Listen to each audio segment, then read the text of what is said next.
"Okay, is everyone ready?" Jake asked. He was perched behind the door to our office where the tech support crew congregated. The lights had been turned off on our end, and we were waiting for Clark to arrive. The prank wasn't elaborate. We were going to hide in the dark, and when Clark walked further down the hall to turn on the light, Jake was going to spin around and hold the door closed from the other side as we slithered towards Clark in the dark, moaning and making other creepy sounds like ghouls. Jake had momentarily disconnected the switch from the wall so that the lights wouldn't come on, and since we were in the basement of the building, there would be no natural light to help Clark get his bearings once the hall door was closed. And since we were in the basement, there was no concern about anyone else overhearing our prank either. The basement was practically a dead zone. I was waiting towards the back of the hall with Jenna and Earl. None of us were super keen on the idea of spooking Clark when we didn't even know him that well, but Jake insisted. It was almost Halloween after all. Halloween Eve, actually. And the idea of at least doing something seemed better than nothing. "I hear the elevator," Jake whispered. He's coming, places." I ducked down behind a cabinet, not that I really needed to hide in the dark. Earl was sitting in his office chair and playing with his phone, which emitted a dull glow. I could tell he was going to half-ass it, which made me smile a bit. Jenna kept giggling somewhere between us, and I could tell she was holding her mouth closed to keep herself from laughing out loud. I whipped my head up and heard the soft patter of Clark's shoes coming from down the hall, then stop. He was probably confused why the door to our office was completely dark. It was around 8:45 a.m., and most of us were usually there before 9 a.m. Clark continued his pace and eventually crossed into the threshold of the hall.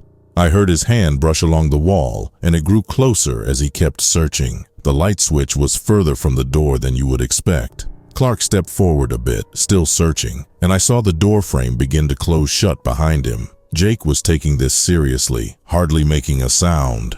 Suddenly the door shut, and the only light in the hall was now the crack from under the door. Clark whipped around and started shaking the doorknob. Then a moan came wailing from down the hall, a series of them, way louder than any of us could have been. My skin broke out in goosebumps. I heard Earl whisper, "What the heck?" and then realized that Jake must have rigged up some speakers in the hall. Some really good speakers, because even I was getting freaked out. "Join us," came the choir of moaning spirits. "Join the dead." Clark was now frantically banging on the door. Let me out, somebody help me," he yelled, way past the point of being embarrassed if anyone else heard him. He shook the doorknob, slammed the frame with his shoulder. The door wasn't budging. Whatever Jake was using to hold the door closed was doing its job. "Fucking open, open," Clark yelled. The choir of voices grew closer until they seemed to be almost touching Clark. "No," he yelled, as if the choir were starting to poke holes into his skin. "No!" The door sprang open, and Jenna and Clark fell over. Jake rushed into the room and flicked the lights on with a switch further down the hall, then burst into laughter, his face completely flushed like a cherry tomato. He laughed. Jenna looked apologetic. "I just tried to tickle him." I looked over and noticed Earl hadn't moved at all. He was futzing with his phone and looked irritated at how loud everyone had just been. He was one of the older workers in our department after all, so I wasn't surprised at his distaste for pranks. Clark scooted to his knees, his face pale and full of perspiration. I could see some tears in the corners of his eyes and felt my stomach drop. "What was that?" he mewled. Jake had calmed down a bit, but his face was still warm. "A prank, amigo. A Halloween prank, and that went way better than I thought." He pulled his phone out and pressed play. The moans started playing again, then he cut them off. "I'm gonna say it even though it's not cool anymore. That was an epic prank. Actually epic." Everyone groaned except Clark, and now I wondered why we hadn't put up more resistance to Jake's plan. It all seemed stupid in hindsight. "Clarky, Clarky, scared of the darky," sang Jake. Clark got to his knees, ignoring Jenna, who seemed almost too embarrassed to stand up herself. "I really don't like getting scared," Clark said, his voice flat. "I don't watch horror movies, I don't read creepy stories, and I definitely don't watch the news. Understand?" "Oh, come on, Clark, it was funny," Jake said. "Don't you like Halloween?" "I do not like Halloween, and I never have," he replied, then, avoiding everyone else, went into his office and slammed the door. "I think we went a bit too far," Jenna said quietly. "Come on," said Jake. He'll forget about it by tomorrow. Hey, Clark? I asked, knocking tentatively on his door frame. The door was ajar now, and I could see some of Clark's office. He whirled around in his chair, closing his browser, but I saw he was browsing some food recipes. I just want to apologize for the prank earlier. We really didn't want to do it, but Jake insisted and thought it would be funny. It really wasn't cool, man. You know what? I'll buy you lunch this week.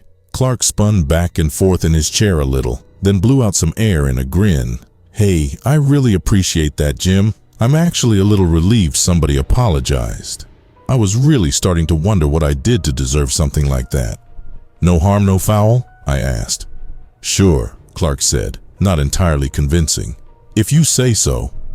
The next day was Halloween, and this time Clark was the first one in the office. As I sat down and got myself together, I heard Clark go down the hall and talk with Jenna and Earl. Seemed like he was giving them something. I leaned out of my door a bit and saw Clark go into Jake's office. Jake wasn't in yet. If I had to guess, he had been up late drinking at some Halloween party. Clark left Jake's office but didn't come around to mine. I thought. Curiosity got the better of me, so I quickly trotted into Jake's office and saw the most peculiar thing sitting there. It was a cupcake. I stared at it, gave it a look over. The cupcake appeared to be chocolate with chocolate chips baked in and a smattering of orange-colored frosting. The cupcake wrapping was even full of little ghosts and ghouls wandering around a pumpkin patch. Well, for Clark not being a fan of Halloween, he seemed to be getting into the spirit today. I tried to not take it personally that I didn't get one. Maybe Clark thought the others didn't like him, so he had to give them something to help win them over. Well, the cupcakes must have been pretty good because I wasn't hearing any chatter from Jenna and Earl.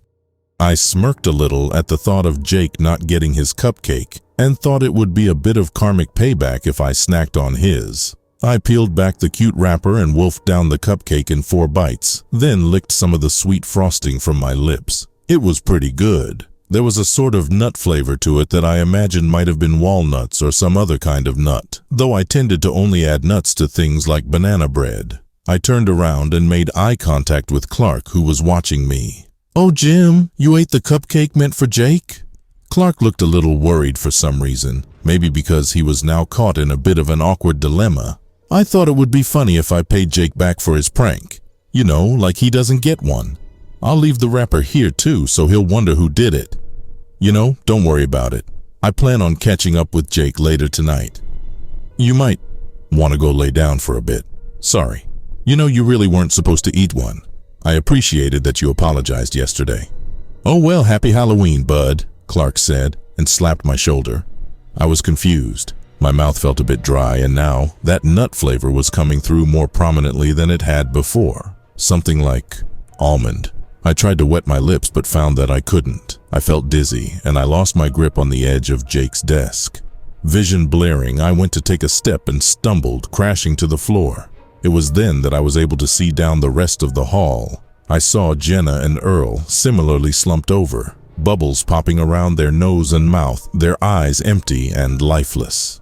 It was then that I noticed Clark pulling on a jumpsuit and some sort of decrepit mask from a bag.